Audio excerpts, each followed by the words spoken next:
Traffic होणारे हाल काही वर्षात थांबण्याची आश्वासनं दिली जात आहेत, जिथं अंतर हे किलोमीटर पर्यंत नव्हे तर मिनिटांमध्ये मोजलं जाईल।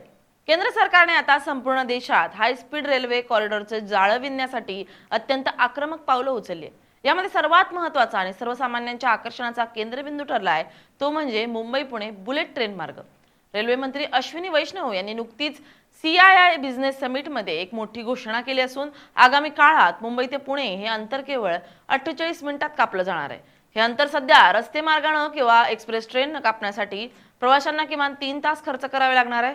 मात्र बुलेट ट्रेनमुळे हा वेळ कमालीचा कमी होऊन दोन्ही शहरं एकमेकांच्या अतिशय जवळ येणार आहेत। हे कसं शक्य होणार आहे, यासाठी सरकारचा काय प्लॅन आहे, कधीपासून हे शक्य होणार आहे, पाहूयात या व्हिडिओच्या माध्यमातून। नमस्कार, मी स्नेहल चौधरी, आपण पाहतात LS मराठी।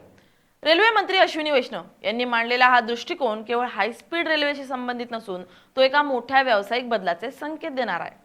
जपान, चीन आणि दक्षिण कोरिया यांसारख्या विकसित देशांचा दाखला देत मंत्र्यांनी सांगितलं की जिथे हाय स्पीड रेल्वे नेटवर्क सक्षम झालं तिथे तिथल्या देशांतर्गत विमान सेवांना मोठा फटका बसलाय। भारतामध्येही हे चित्र लवकरच पाहायला मिळेल। विमान प्रवास करताना प्रवाशाला विमानतळावर जाण्यासाठी लागणारा वेळ, तिथली कडक सुरक्षा तपासणी, बोर्डिंगसाठी तासनतास आधी पोहोचण्याची सक्ती आणि वारंवार होणारा विमानांचा उशीर या सर्व कटकटींमुळे प्रवासी त्रस्त असतात। या उलट बुलेट ट्रेनची स्थानकं शहराच्या मध्यवर्ती भागात असतील, जिथं पोहोचणं सोपं असेल। विमान कंपन्यांमध्ये गुंतवणूक करू इच्छिणाऱ्यांनी आता सावध व्हावं, कारण या मार्गावरील 99% प्रवासी वाहतूक भविष्यात रेल्वेच्या ताब्यात असेल, असं स्पष्ट आणि रोखठोक विधानही वैष्णव यांनी केलंय। यामुळे येत्या काळात विमान कंपन्यांना आपली रणनीती बदलावी लागणार आहे, हे निश्चित। केवळ मुंबई पुणे किंवा मुंबई अहमदाबाद असे मर्यादित विचार न करता केंद्र सरकारने दक्षिण भारतातील प्रमुख शहरांनाही या हायस्पीड जाळ्यात ओवण्याचं ठरवलंय। नव्या आराखड्यानुसार पुणे ते हैदराबाद हे अंतर 1 तास 55 मिनिटात पार होईल, तर हैदराबाद ते बेंगळुरू प्रवासासाठी केवळ 2 तास 8 मिनिटं लागतील। विशेष म्हणजे बेंगळुरू ते चेन्नई हे दोन प्रमुख IT आणि औद्योगिक हब केवळ 78 मिनिटात एकमेकांना जोडले जातील। 16 लाख कोटी रुपयांचा हा महाकाय प्रकल्प भारताच्या सकल देशांतर्गत उत्पादनात मोठी भर घालणारा ठरेल। यामुळे केवळ प्रवासाचा वेग वाढणार नाही, तर या मार्गांवर नवीन औद्योगिक शहर विकसित होतील आणि रोजगाराच्या लाखो नवीन संधी तरुणांसाठी उपलब्ध होतील। 16 लाख कोटी रुपयांचा प्रस्तावित खर्च असलेला हा प्रकल्प भारताच्या पायाभूत सुविधांच्या विकासातील मैलाचा दगड ठरणार आहे। या प्रकल्पासाठी जपानच्या जगप्रसिद्ध शिनकानसेन तंत्रज्ञानाचा वापर केला जातोय।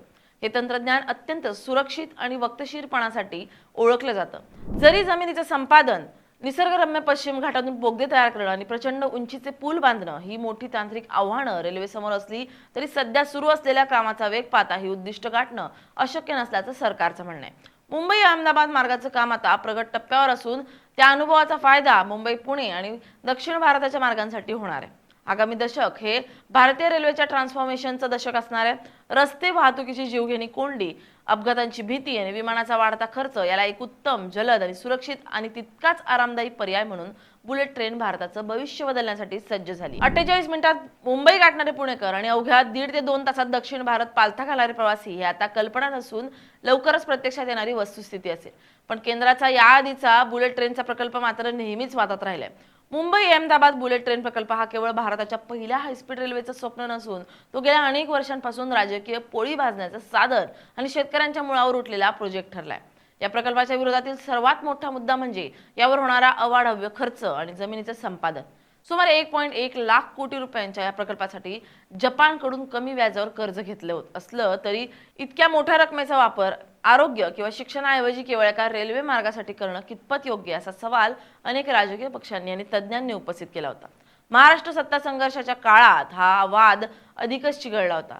2014 ते 2019 या काळात प्रकल्पाची घोषणा झाली असली तरी 2019 मध्ये राज्यात सत्तेवर आलेल्या महाविकास आघाडी सरकारनं या प्रकल्पाची उपयुक्तता आणि खर्चावर प्रश्नचिन्ह उपस्थित केलं होतं।